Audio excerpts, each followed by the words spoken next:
The Grand Chamber of the Galactic Council was the largest room Park Do-yun had ever stood in. The ceiling rose so high that clouds sometimes formed near the top. Seats curved around him in a great circle, filled with representatives from 47 different species. Some had scales, some had feathers, some were made of light. All of them were watching him. Do-yun stood at the center podium, his hands steady at his sides. Behind him, his deputy Yoon Hana waited with a tablet pressed against her chest. Her face showed nothing, but Do-yun knew she was angry. He was angry too. He had simply learned to hide it better, 300 years. If that was how long humanity had served this council. 300 years of fighting their wars, healing their sick, building their stations, and asking for nothing but respect in return.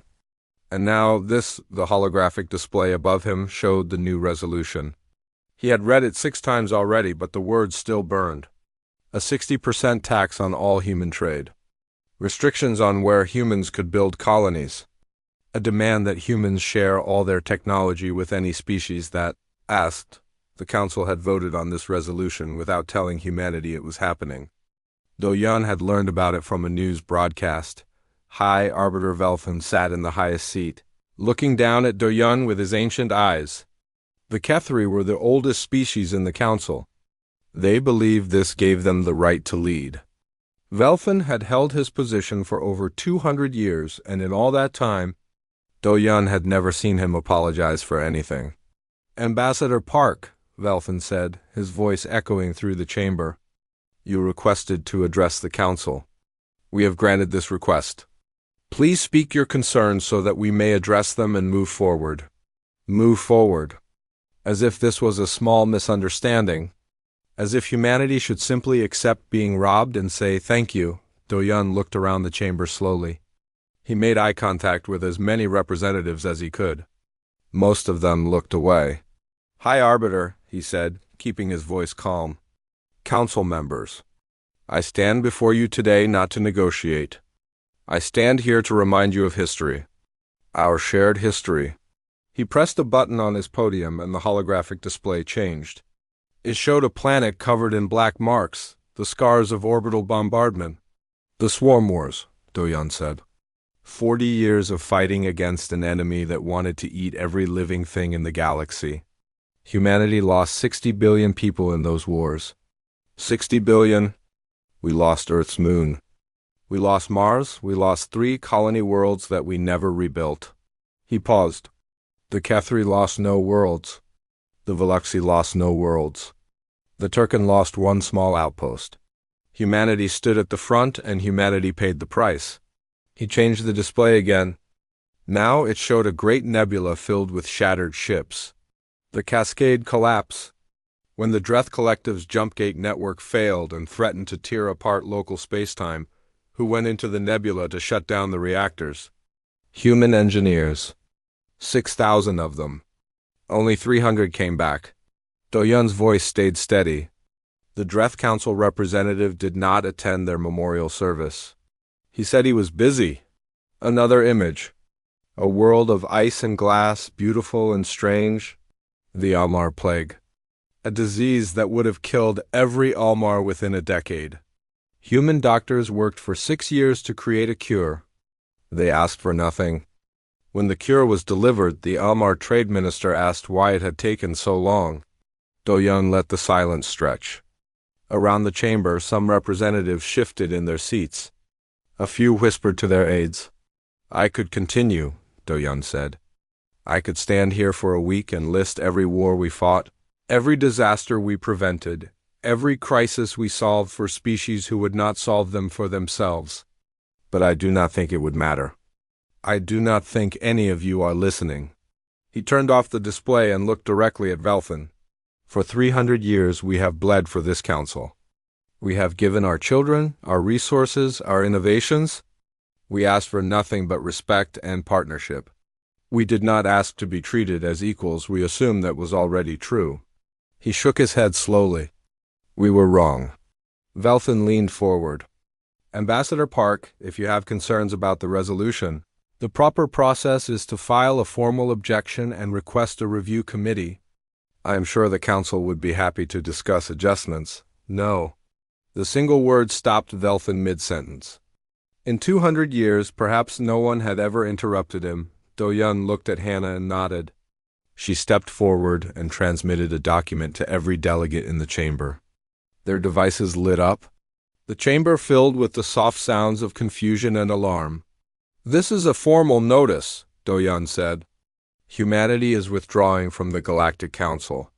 Effective immediately, all human military forces will return to human space. All human medical teams, engineering corps, and diplomatic missions will be recalled. All treaties signed under Council authority are void. The chamber erupted. Representatives stood and shouted. Some demanded explanations. Some laughed, certain this was a bluff. The Veluxy Trade Minister was screaming that humanity had no right to abandon their obligations. Do-Yun simply waited. Velthin raised his hand, and slowly the chamber quieted.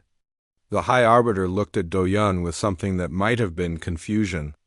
In 200 years, no species had ever left the Council. He did not seem to understand what was happening. Ambassador, Velthin said carefully, I urge you to reconsider. Humanity has benefited greatly from Council membership.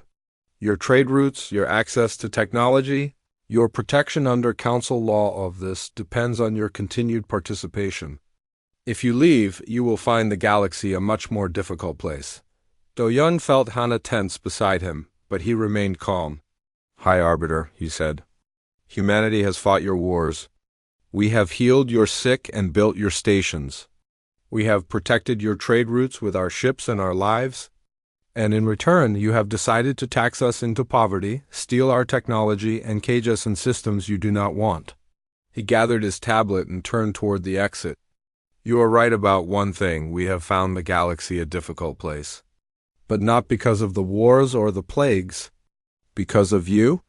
He began to walk. Hannah followed. They will be back, Velthin announced to the chamber, loud enough for Do-Yun to hear. Humanity is emotional. They will calm down, realize their mistake, and return. They need us. Do-Yun stopped at the great doors of the chamber. He did not turn around. No, High Arbiter, he said quietly. You needed us. You simply never knew it. The doors closed behind him. In the chamber, the shouting began again. But it was different now.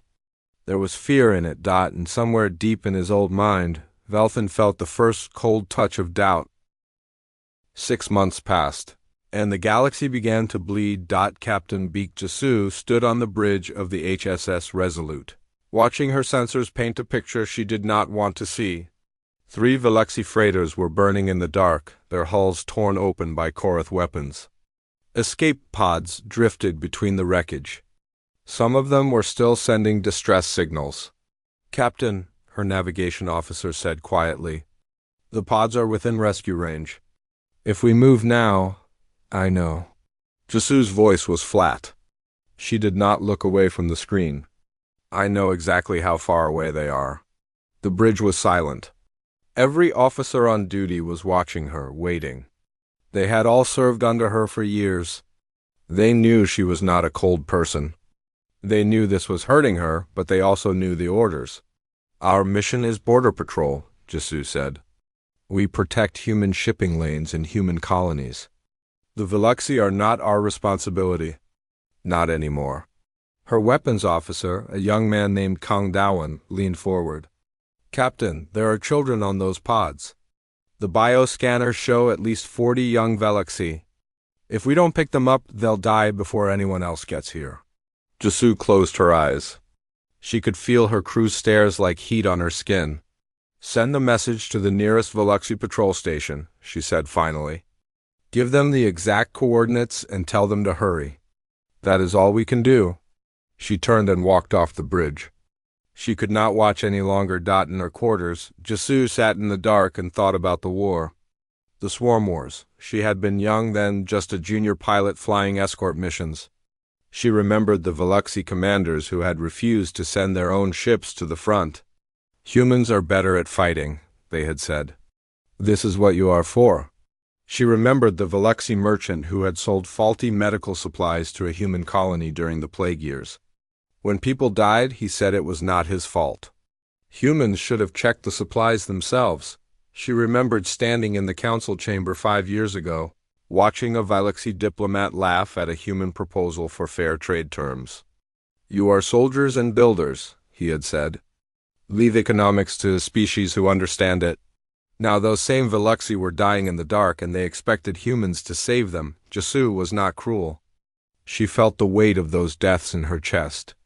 But she also felt something else, a cold, tired anger that had been building for her entire life. "We are not your tools," she thought. "Not anymore." Far away on the Veluxi homeworld, Councillor Miraset stood before the Trade Parliament and tried not to show his fear. The numbers on the display behind him were catastrophic. In 6 months, Veluxi trade volume had fallen by 70%. The Korath Raiders savage. Pirates who had lurked at the edges of their territory for centuries were now burning their way through the core shipping lanes. "This is unacceptable," a senior merchant shouted from the floor. "Where are the human patrols? We pay taxes to the council. We are entitled to protection." Miraset spread his thin arms. "The humans have withdrawn from the council. They are no longer obligated to protect our lanes. Then bring them back. Offer them whatever they want." "We tried?" Miraset's voice was bitter. "I sent a personal request to Earth. I offered compensation, trade rights, favorable terms. Their admiral sent back one sentence: humanity is no longer a council member. We wish you well in your endeavors." The Parliament fell silent. Miraset could see the fear spreading through them like a disease. "We must ask the Turken for military support," he said. "They have the ships. They have the weapons." "The Turken will demand territory," another merchant hissed. "They will want our outer colonies as payment. Then we give them the outer colonies. What choice do we have?" The Parliament erupted into argument. Miraset stepped back from the podium and let them scream at each other. He was tired. He was so very tired. 6 months ago, he had voted for the resolution against humanity. He had thought it was smart. Humans were useful, yes, but they were growing too powerful. They needed to be controlled, taxed, contained.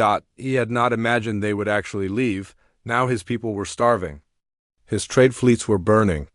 And the humans were sitting safely in their own space, watching it all happen. They must be enjoying this, he thought. They must be laughing at us. But that was the strange thing. The reports from human space showed no celebration, no gloating broadcasts, no demands for apology. The humans were simply diet.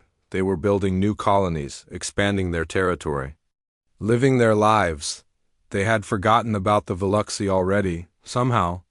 That was worse. Across the galaxy on the Kethri homeworld, High Arbiter Velthan stood in a hospital and watched his people die. The neural plague had returned. It was a disease that attacked the Kethri brain, eating away memories and thoughts until nothing remained. Human medical teams had developed a treatment decades ago, complex therapy that required human biotechnology and human doctors to administer. Now the humans were gone. And the plague was spreading. How many? Velthan asked the chief physician. 12 million infected. The number doubles every month. The physician's hands were shaking. Arbiter, we need human help. We need their doctors, their technology. Without them, we cannot stop this. Velthan said nothing. He looked through the glass at the rows of beds, each one holding a Kethri whose mind was slowly dissolving. Some of them had been scholars, artists, leaders. Now they stared at the ceiling and did not remember their own names. Send another request to Earth, he said finally. We have sent 5 requests. They do not respond. Velthan turned away from the glass. His ancient face was unreadable. Then, send a 6th. But he already knew what the answer would be. Silence, the same silence that had greeted every message the Council had sent since the humans left. We were wrong, Velthan thought. The words were strange in his mind. He had not admitted a mistake in over a century. We thought they needed us. We thought they would beg to return. But they are not begging. They are not even angry anymore. They have simply moved on, and we are dying without them. he returned to his chambers and began composing a new proposal. Not a demand. Not a list of conditions. A genuine offer. A real partnership, but even as he wrote, he knew it might be too late. The humans had given everything for 300 years. They had received nothing but contempt in return. Why would they ever trust the Council again? In her quarters on the Resolute, Captain Beak Jasu finally received the report. The Veluxy patrol ships had arrived at the debris field. They had rescued the survivors from the escape pods. She let out a breath. She did not know she had been holding. Then she read the next line. The Veluxy commander had sent a message to Earth, demanding to know why the human ship had not performed the rescue itself. He called it criminal negligence. He called it typical human selfishness.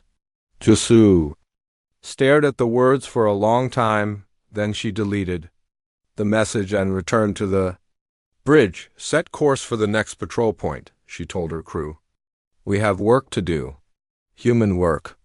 For human people, nothing else.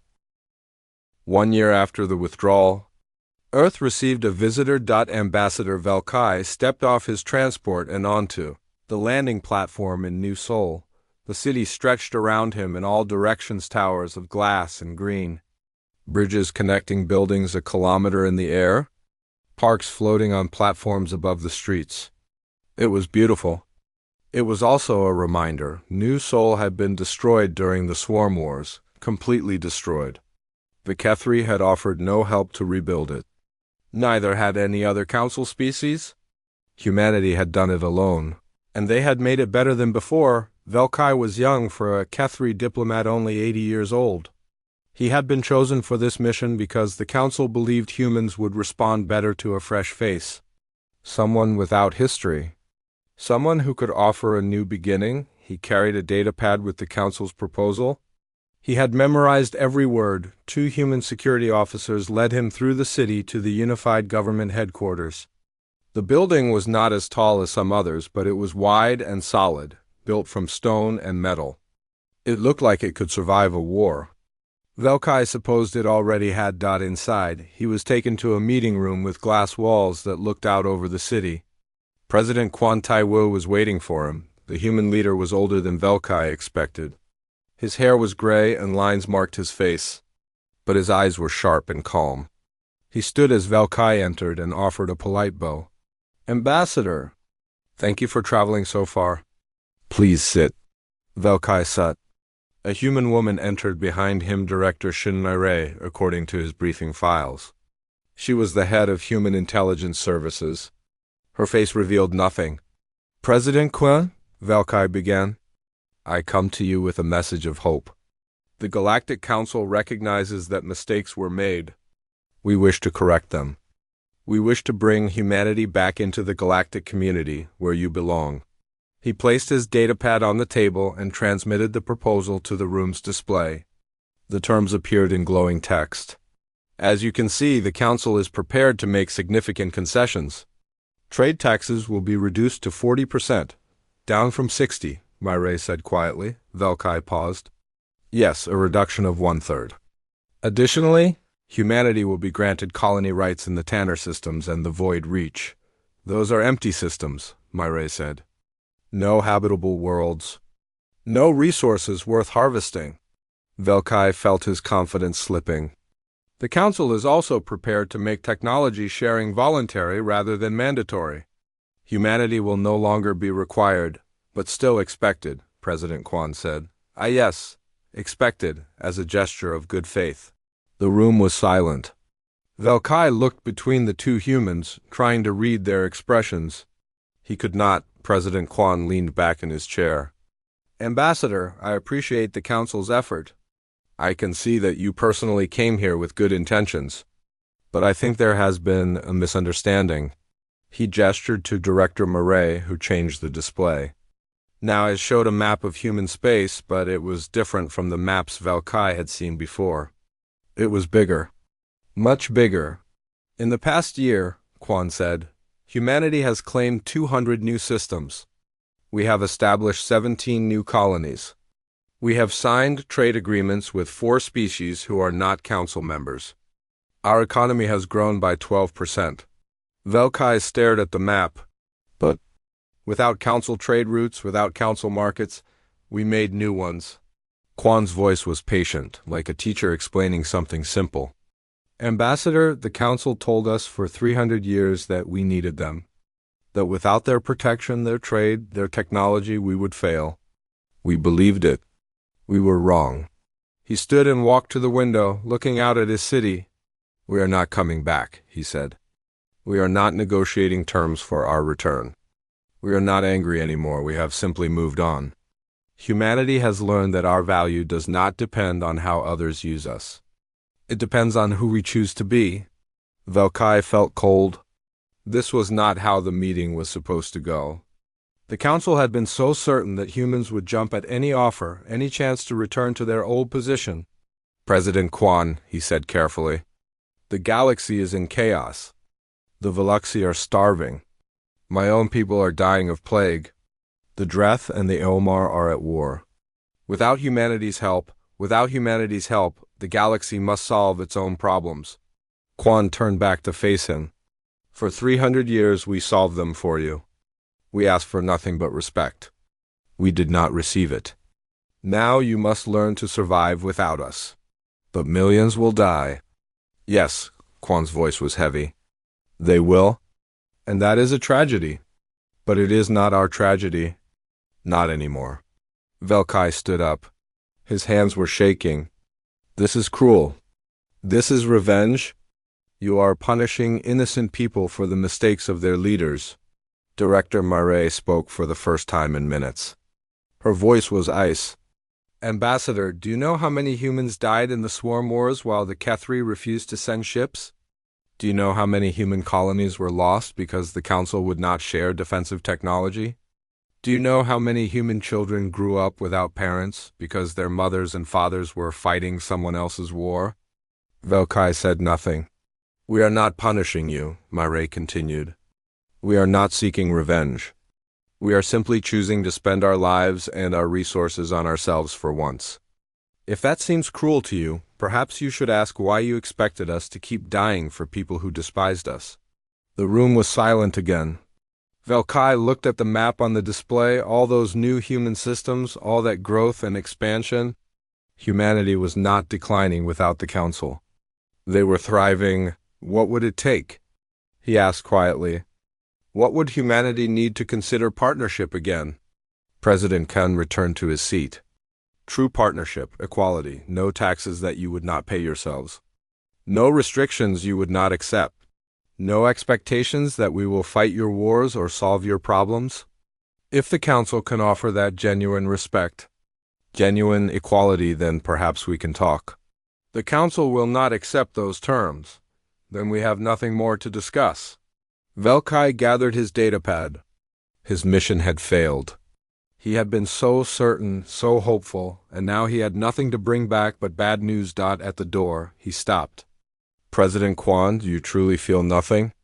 Watching the galaxy suffer? Quan was quiet for a long moment. When he spoke, his voice was tired. I feel everything, Ambassador. I think about the Veluxi children who will starve.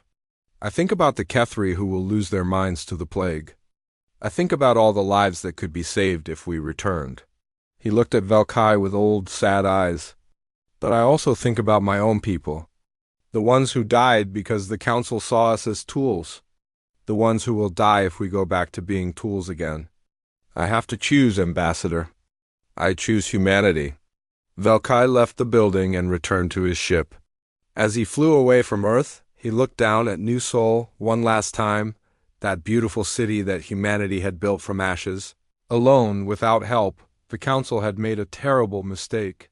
Not just the resolution, not just the taxes and restrictions. The mistake was believing that humanity needed them. The mistake was never realizing that they needed humanity, and now it was too late.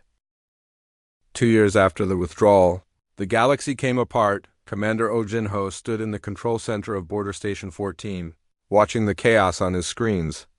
The station sat at the edge of human space, looking out into the territories that humanity had left behind. What he saw there was a nightmare. The Veluxi hegemony had fallen. 6 of their core systems were now under Korath control. The raiders had stopped raiding, they were conquering. Millions of Veluxi refugees fled toward any border that might take them, and many of those borders were closed. The Kethri plague had mutated. The death count had passed 12 billion. Their great libraries were burning not from fire, but from neglect. The scholars who maintained them had died or fled. Centuries of knowledge were being lost forever. The Dreth Collective and the Elmar Combine had gone to war over mining rights in the Talos cluster. Human mediators had kept that dispute frozen for decades. Without them, old hatreds had exploded into violence. Both species were now losing ships faster than they could build them, and there were smaller tragedies. 3 species had already gone extinct. Their predators, kept in check by human-managed ecological programs, had overwhelmed their homeworlds. 2 more species were expected to follow. Jinho turned away from the screens. He could not watch any longer. "Commander," one of his officers said, "we're receiving another wave of refugee ships. Over 200 vessels requesting entry into human space." "How many people?" "Approximately 50,000. Mixed species Veluxi, Kethri, Almar, others." Jinho walked to the window and looked out at the refugee fleet. The ships were damaged and overcrowded. Some of them were leaking atmosphere. They had come a long way, and they had nowhere else to go. His orders from Earth were clear. Process them fairly. Accept those who come in peace. Show them who we actually are. Open the border checkpoints, Jinho said. Begin processing. Medical teams first. Some of those ships look like they're in bad shape. His officers moved to obey. Within an hour, the first refugees were coming aboard the station, looking around with wide eyes. Most of them had never been in human space before. They had been told all their lives that humans were crude and violent, good only for fighting. Now they were seeing human stations for the first time clean and efficient, with medical staff waiting to help them. An old Veluxi merchant stopped in front of Jinho. His clothes were torn. He looked like he had not eaten in days. "Why are you helping us?" The merchant asked. "We treated your people like servants. Why would you help us now?" Jinho considered the question. "Because you need help," he said finally. "And because helping people who need it is who we are. It always was. You just never noticed." The merchant stared at him for a long moment. Then he bowed his head and moved on. Far away, on Concordia Prime, the Galactic Council held another emergency session. But the Grand Chamber was emptier now.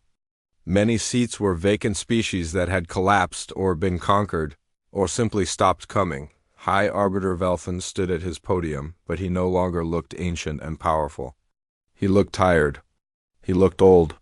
"We must acknowledge our miscalculations regarding humanity," he said to the remaining delegates.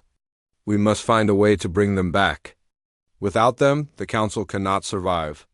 A young delegate from the Orath rose to speak. She was small and quiet, but her voice carried through the chamber. "Miscalculations?" she said. "High Arbiter, with respect, miscalculations are when you add numbers incorrectly. What the Council did to humanity was not a miscalculation. It was arrogance. It was cruelty. We taxed them like servants. We stole their research and called it sharing.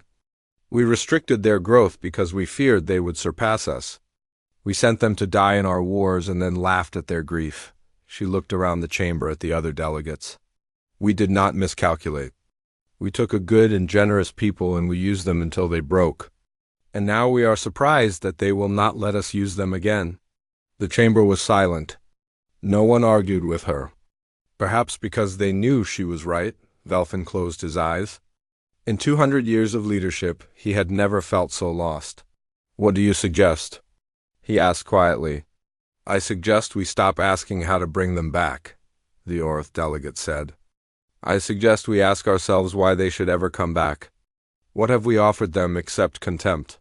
What have we given them except wounds?" She sat down.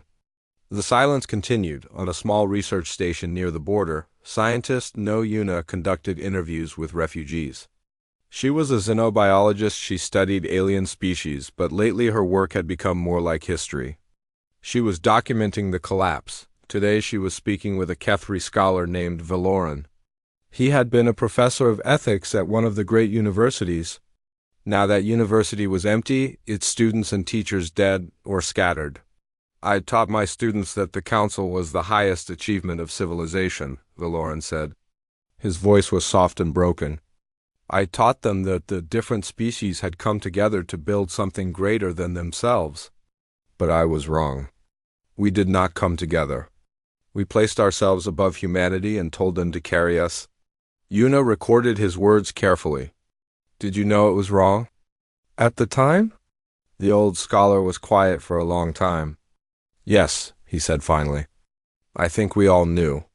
We simply did not care. Humans were useful. That was all that mattered to us. He looked at her with wet eyes. We thought they were tools. Good for fighting, building, healing, but tools. We never asked what would happen if the tools decided they were people. Yuna ended the interview and sat alone in her office. Through the window she could see the refugee ships still coming, an endless stream of people fleeing the chaos. Many of them had never thought about humans before except as servants. Now they were begging humans for help, and humans were giving it. That was the strange part. Humanity was not gloating. They were not turning refugees away or demanding apologies. They were simply helping because that was who they were. Who they had always been. The galaxy had mistaken their kindness for weakness, their service for obligation, their patience for submission. Now the galaxy was learning the truth on Concordia Prime. High Arbiter Velthan sat alone in his chambers after the council session. He was writing a message to Earth, another request for dialogue, another offer of partnership, but his hands stopped moving over the controls. What could he possibly say? We are sorry. Those words seemed too small. We need you. Humanity already knew that. They had always known. Please come back. But why would they? What could the council offer them now except more of the same? Velthan thought about the young Orith delegate and her words. We took a good and generous people and we used them until they broke. He thought about his own actions over the centuries. The votes he had cast against human interests. The times he had dismissed human concerns as emotional or irrational. The quiet satisfaction he had felt keeping humanity in their place. He had told himself it was for the good of the galaxy. He had told himself humans needed guidance, control, limits, but that was a lie. He had done it because it was easy. Because humanity let him do it. Because they were kind and patient and forgiving, and he had used those qualities against them. Now the kindness was gone. The patience was exhausted. The forgiveness had run out.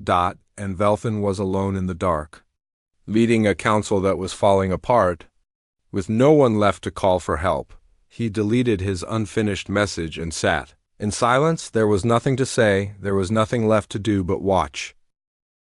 5 years after humanity walked away, the galaxy was a different place. The Galactic Council still existed, but it was a shadow of what it had been. Only 19 of the original 47 species remained as members. The rest had been conquered, collapsed, or simply abandoned the institution that had failed to protect them. High Arbiter Velthan had died 2 years earlier. The plague had finally taken him. His last words, according to those who were with him, were about humanity. About mistakes. About regret. Now Arbiter Velkai led the council, the same young diplomat who had traveled to Earth 5 years ago with such hope. He was not young anymore. The years had aged him. He had watched his civilization nearly die. He had buried friends, colleagues, family. He had learned things about leadership and humility that no classroom could teach. He traveled to Earth one final time. The human who met him was not President Quan. He had retired 2 years ago. Instead, Velkai was greeted by Ambassador Jang Soyan. She was 32 years old. She had grown up entirely after the withdrawal. She had never served the council. She had never known humanity as anything but independent and strong. They met in a garden in New Seoul, surrounded by trees and flowers and the sound of water. It was peaceful. It was beautiful. It felt like a different world from the chaos Velkai had left behind. Arbiter Velkai, Ambassador Jang said politely. Welcome back to Earth. I understand you wish to speak with us. Yes, Velkai did not sit. He remained standing before her, his posture humble. Ambassador, I have not come with demands. I have not come with proposals or terms or conditions. I have come to listen, to ask what humanity wants, to understand what we must do. Zhang studied him for a long moment. Then she gestured to a seat, and he took it. Arbiter, let me be direct with you. The human commonwealth has no interest in rejoining the Galactic Council. The Council as it existed was designed to use us. We will not return to that, ever.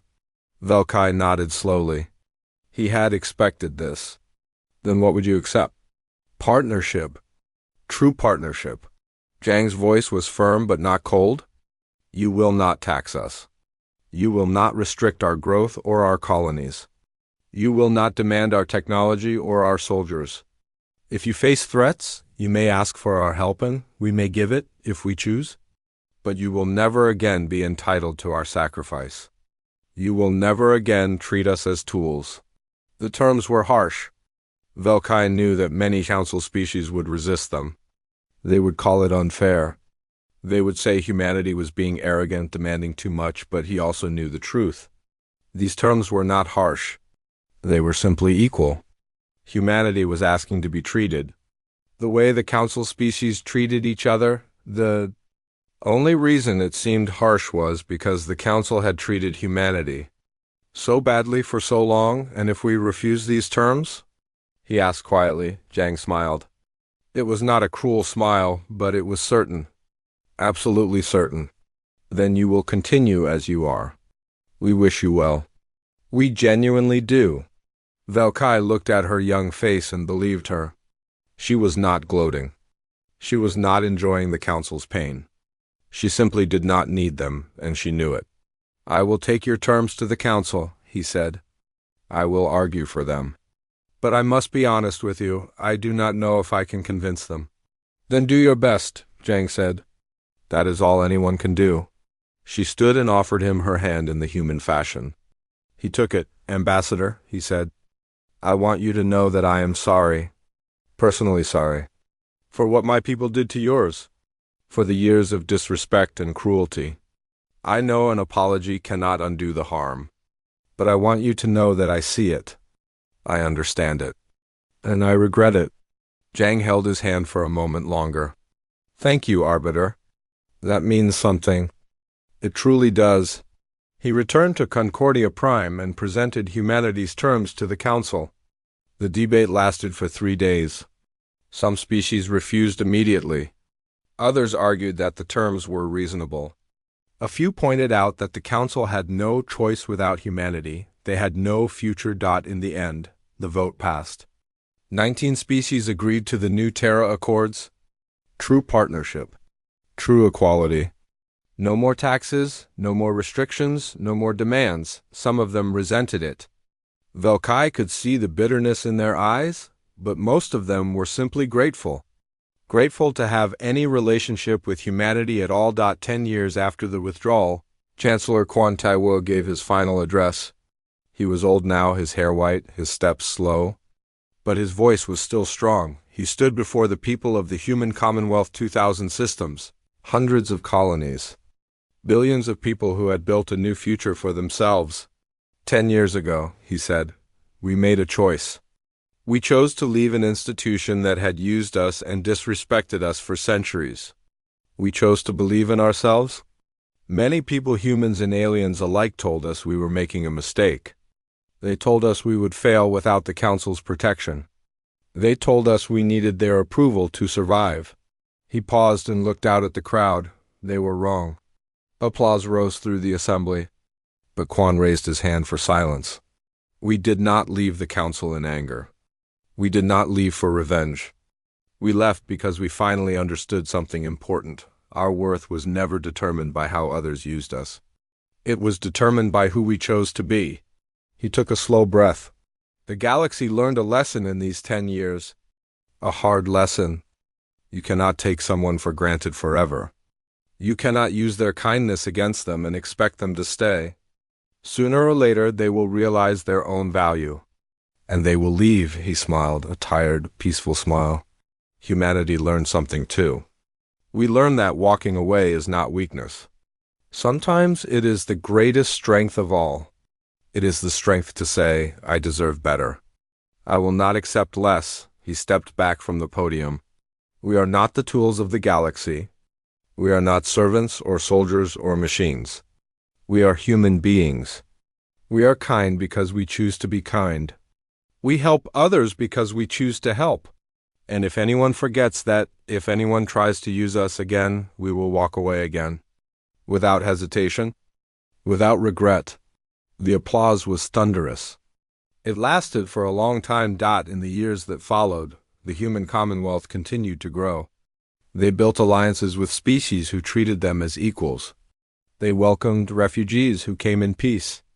They traded fairly and fought only when they chose to. The Galactic Council survived, smaller and weaker than before. The new Terra Accords held. Some species came to appreciate humanity in ways they never had before. They learned to ask for help instead of demanding it. They learned to say thank you. Others never changed. They resented humanity for refusing to serve.